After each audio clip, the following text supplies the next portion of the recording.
Start with Dustin Poirier, please. Let's go. Dustin, I know you've had tremendous success in rematches throughout your career, so I'm just wondering what you attribute that to. Why have you been so successful the second time you get in there with guys? It depends how close together they are, you know? We fought 5 years ago. Me and my team, this whole camp, we went about this like it was a new fight. We watched the first fight between me and him when I first got to camp, and I haven't seen it since. You know, this is a new fight. That said, how much of a mental edge do you think you have, right? Because, I mean, you've been in there once before, and you were the guy that got your hand raised. So how much of a mental edge does that provide for you? It's not like I'm using that as momentum. I'm using my career as momentum, my last fights, the growth, my confidence, my mindset, all of that. That's what's driving me forward, not that fight. Like I said, this is a new fight. If we didn't get better in 5 years, we wasted 5 years of our lives. Fair enough. Thank you very much. And Justin, I want to ask you as well. I mean, you were in there with him. Obviously, he's been around for a long time. There's a ton of tape on him. But what was the biggest surprise for you in that first fight? Maybe something you didn't expect or something you learned about Dustin Poirier that night? Yeah, I would say his resilience. You know, I landed some big shots, did some damage to his leg, and never once did I feel like he was going to quit or give in. And, you know, he's a dog, and I love these fights.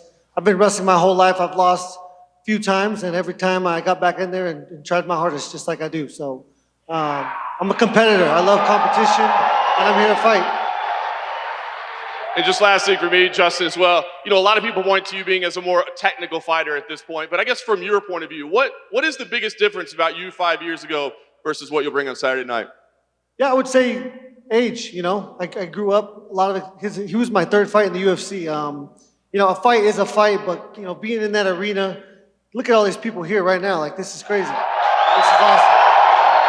It's a whole different ballgame, you know, staying in control of your emotions, not getting caught up in the lights and the crowd and the noise.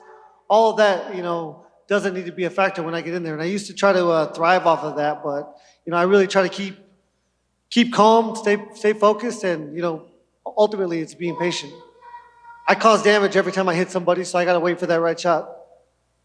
Finally sitting there just a couple feet in front of you, does that bring any more excitement, or would you just think now that you've had an in-person look, Justin, you can start? I still can't see it, but I've seen it on TV, and it's beautiful. It's going to look great on the wall. This does a lot for our legacy. We all dream of creating a legacy that will live on forever. So this is part of that. This is a huge statement. Yeah, that's what it is. This is a legacy fight. And we have one of these sitting in my gym, and this one's going right next to it, man. And just one more for you, Dustin. You know, around all your fights, you like to put a charity goal with the Good Fight Foundation. Can you just tell us a little about what you're doing with this fight? Yeah, I fly home Monday. 2 days after that, on Wednesday in Lafayette, Louisiana, we have our annual backpack and school drive pickup. So families in need, we'll be handing out food, backpacks filled with school supplies for the year. Me and the Good Fight Foundation. And this is the first time I wasn't home. I was in training camp during the process of breaking down all the school supplies and packing the backpacks. And I know that takes days and days to do because I've done it a few times. And I just want to thank to everyone who lended their time and sweat in that warehouse and packed those backpacks for all the kids. Thank you. Question for Dustin Poirier over here. You said yesterday at the media day, you said after the first fight with Justin Gaethje, you guys were sitting together at a pay-per-view, and you said to him, hey man, I don't know if I want to do that again. Can you just go through the mindset? Like, what goes through your mind when you're like, you know what, I'm going to flip that switch, and I'm going to tell myself, hey, I want to take this fight again, let's go do it. Yeah, when I was sitting by him and I said that, the fight hadn't been offered. I didn't think that was the next fight or that was going to happen. And when my phone rang and they said, it's Justin, I felt those butterflies and I said, we got to do it, you know? That's what that was. And question actually for John Anik. You've been able to kind of host a lot of big pay-per-views. It was... Both of you guys have been the interim champion in the lightweight division. Would holding the BMS strap have more significance to you than that interim lightweight title? No, I don't think so. It's a great part of history. It's great for my legacy.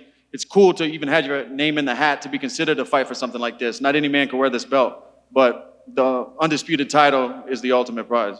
And the interim belt was a piece of that. It was a step away from being the undisputed world champion, and that's the ultimate goal.